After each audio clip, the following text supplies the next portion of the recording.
à toutes et à tous. Merci de nous rejoindre pour votre revue de presse économique de ce mardi 3 mars 2026. Voici les principaux sujets à retenir à travers l'économiste du Bénin et du Togo. À sa manchette, l'économiste du Bénin met en lumière l'arrivée d'Afrique Créance Holding en Guinée et l'organisation du FONI 2026 à Conakry. Reçu le 20 février 2026 par le ministre Mourana Souma, le PDG du groupe, Blaise Aronchede, a officialisé l'implantation prochaine d'Afrique Créance Guinée. Les échanges ont également porté sur la 5e édition du Forum international de l'intermédiation, du numérique et de l'innovation, prévu du 27 au 30 avril à Conakry. L'événement réunira plus de 1000 acteurs autour de l'éducation financière, du financement des secteurs productifs et de l'accompagnement des startups, illustrant la dynamique d'expansion du groupe en Afrique de l'Ouest. Pendant que l'innovation financière progresse dans la sous-région, le Bénin renforce la résilience de son secteur agricole face aux défis climatiques. Le gouvernement lance le projet de renforcement de la résilience et de la gestion des risques climatiques du secteur agricole pour soutenir 150 000 producteurs dans les départements de la Liborie et de la Takora.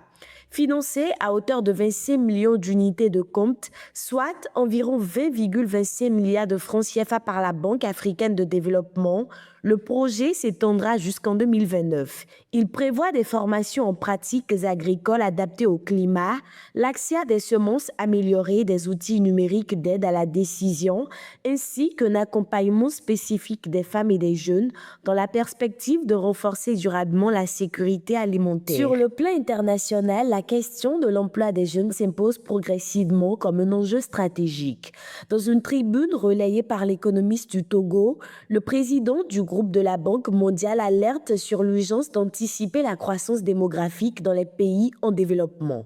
Il évoque le défi de créer 1,2 milliard d'emplois pour les jeunes qui entreront sur le marché du travail dans les 10 à 15 prochaines années, alors que les projections actuelles estiment à 400 millions le nombre d'emplois potentiels générés. Pour combler cet écart, il préconise des investissements soutenus dans les infrastructures et le capital humain, un environnement plus favorable aux entreprises et un appui renforcé aux petites et moyennes entreprises. Pour finir, au Togo, le gouvernement a décidé de mettre un terme aux occupations illégales des voies du domaine public maritime dans le Grand Lomé.